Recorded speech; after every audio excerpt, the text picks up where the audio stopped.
मोतीपुर गांव की। रात का वक्त है, ठंडी ठंडी हवा चल रही है। इस गांव में आज तक बिजली नहीं आई, तो पूरा गांव अंधेरे में डूबा रहता है। सब लोग सोए पड़े हैं। तभी एकदम से गांव में जोर की आवाज गूंजती है और इतनी तेजी से लाइट चमकती है जैसे रात में दिन हो गया हो। सब लोग घबरा के उठ जाते हैं, लेकिन जब तक कुछ समझ पाए, लाइट कहीं गायब हो जाती है और फिर अंधेरा छा जाता है। भाई, ये कैसी लाइट थी? हाँ, इतनी चमक तो दिन में भी नहीं होती, और साथ में वो अजीब सी आवाज भी थी। अब तो कुछ दिखता नहीं। चलो सो जाते हैं, जो भी है कल देख लेंगे। मोतीपुर के लोग सोच में पड़ जाते हैं। ये लाइट और आवाज थी क्या? लेकिन किसी को कुछ समझ नहीं आता, तो सब फिर से सो जाते हैं। सुबह हो गई। कियारा, तूने रात को कुछ सुना था क्या? हाँ, वो चट-चट की आवाज थी ना। इवान की मम्मी उसे पीट रही थी। अरे उसकी बात नहीं कर रहा, वो आवाज तो रोज आती है। कल रात 1 बजे के आसपास मेरे घर में एकदम अजीब सी लाइट आई थी। हाँ, पैसा चोरी करोगे तो लोग घर पे टॉर्च ही मारेंगे ना। अरे उस लाइट के साथ एक भयानक सी आवाज भी आई थी। पूरा गांव जग गया था। हाँ, मुझे भी थोड़ी सी आवाज सुनाई दी थी, पर मैं तो सोई रही। गांव वाले अभी भी यही पता लगा रहे हैं कि वो लाइट और आवाज आई कहां से थी। गांव के लोग गलियों में, जंगल में खोज रहे हैं कि आखिर वो क्या चीज थी जो आसमान से गिरी, जिससे अंधेरी रात में भी गांव चमक उठा। शाम हो रही है। गांव के बच्चे ग्राउंड में क्रिकेट खेल रहे हैं।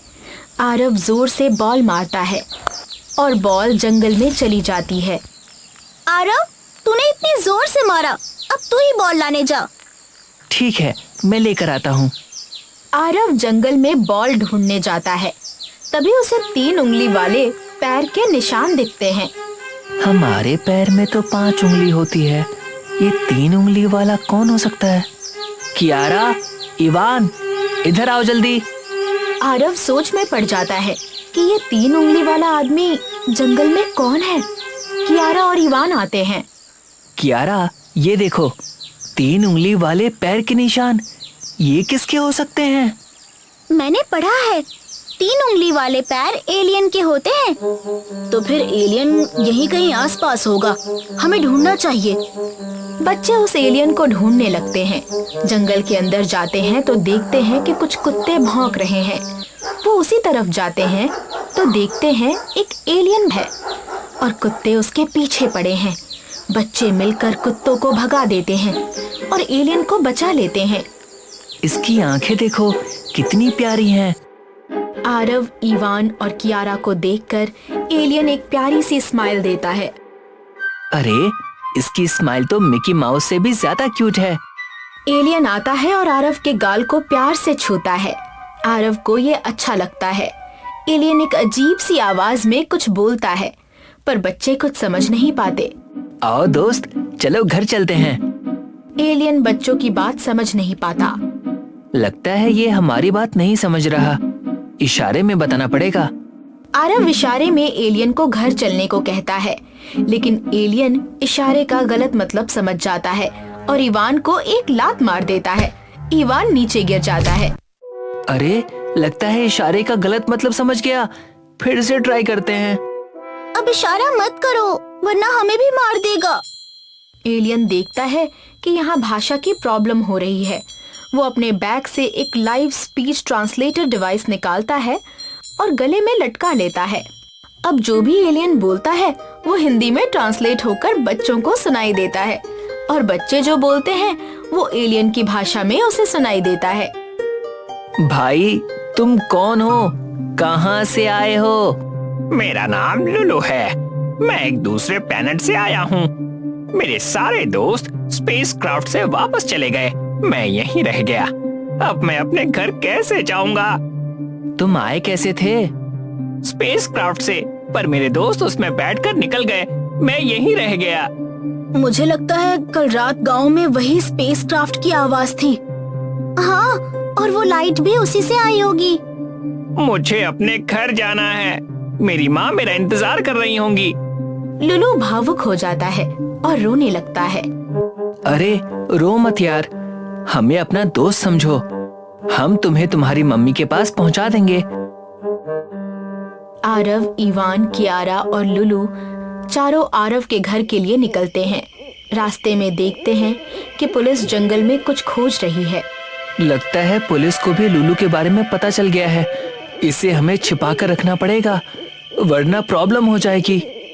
हाँ, इवान लुलु को एक कपड़े से ढक देता है और पुलिस की नजरों से बचकर निकल जाता है। सब आरव के घर पहुंचते हैं। लुलु, तुझे भूख लगी होगी ना? रुक, मैं तेरे लिए ढेर सारी चॉकलेट्स और बिस्किट लाती हूँ। कियारा लुलु के लिए ढेर सारी चॉकलेट्स और बिस्किट लाती है और लुलु खाता है। थैंक यू कियारा, चॉकलेट्स खाकर बड़ा मजा आया। यहाँ की चॉकलेट्स मेरे प्लेनेट की चॉकलेट से ज्यादा टेस्टी हैं। लुलु चॉकलेट्स और बिस्किट खाने के बाद इमोशनल होकर रोने लगता है। क्या हुआ? मुझे चॉकलेट्स खाते ही माँ की याद आ गई। वो भी मुझे ढेर सारी चॉकलेट्स खिलाती थी। मुझे मम्मी के पास जाना है। चुप हो जाओ लुलु, हम लोग कुछ करते हैं। जल्दी ही तुम्हें मम्मी के पास भेज देंगे। सच्ची? मुच्ची। आरव, कियारा और इवान तीनों सोचने लगते हैं कि लुलु को वापस चांद पर कैसे भेजा जाए। हमें जादूगर अंकल बबलू बाजीगर से मिलना चाहिए, वही कोई उपाय बताएंगे। आरव लुलु को एक बड़े बैग में डालता है ताकि उसे कोई देख ना ले और उसे लेकर बबलू बाजीगर के पास पहुंचता है और उसे पूरी कहानी बताता है। अंकल प्लीज मुझे मेरे घर पहुंचा दीजिए। एक झटका जादू का पटका। मैं अपने जादू से एक ही झटके में पहुंचा दूंगा तुझे चांद पर। लेकिन कैसे? ट्रेन से। लेकिन चांद तक पटरियां कहाँ बिछी हैं? एक झटका जादू का पटका। मेरी ट्रेन हवा में उड़ती है, अभी दिखाता हूँ। ब्लिंग ब्लिंग ब्लिंग ब्लिंग, हो जा जादू का लिंक। बबलू के मंत्र पढ़ते ही वहाँ एक ट्रेन प्रकट हो जाती है। लुलु, तुम इस ट्रेन में बैठ जाओ, ये तुम्हें एक झटके में घर पहुंचा देगी। लुलु ट्रेन में बैठता है, लेकिन बैठते ही इमोशनल हो जाता है। रो क्यों रहे हो? अब तो अपने घर जा रहे हो ना, तो खुशी मनाओ। इस ट्रेन में काफी जगह है, तुम लोग भी चांद पर मेरे घर चलो, कुछ दिन के लिए ही सही, बस घूम कर लौट आना। बात तो सही है, चांद पर घूमने में मजा आएगा, लेकिन हम लोग वहाँ से लौटेंगे कैसे? हम लोग भी तुम्हारी तरह वहाँ फंस जाएंगे। इसका एक उपाय है। क्या? अगर जादूगर अंकल भी साथ चलेंगे तो वो तुम लोगों को वापस भी लेकर आ सकते हैं। लेकिन मैं नहीं जाऊंगा। प्लीज अंकल चलिए ना, कुछ दिन में लौट आएंगे। बबलू, लुलु, इवान, आरव और कियारा ट्रेन में बैठते हैं। बबलू के मंत्र पढ़ते ही ट्रेन उड़ जाती है एक झटका जादू का पटका। और कुछ ही देर में ये लोग चांद पर एलियन के घर पहुंच जाते हैं। एलियन के गांव में सबका बहुत चमकीला घर है। गांव के बीच में एक बड़ा सा फाउंटेन बना है जो एनर्जी उगलता है। यहीं से सभी एलियन को एनर्जी मिलती है।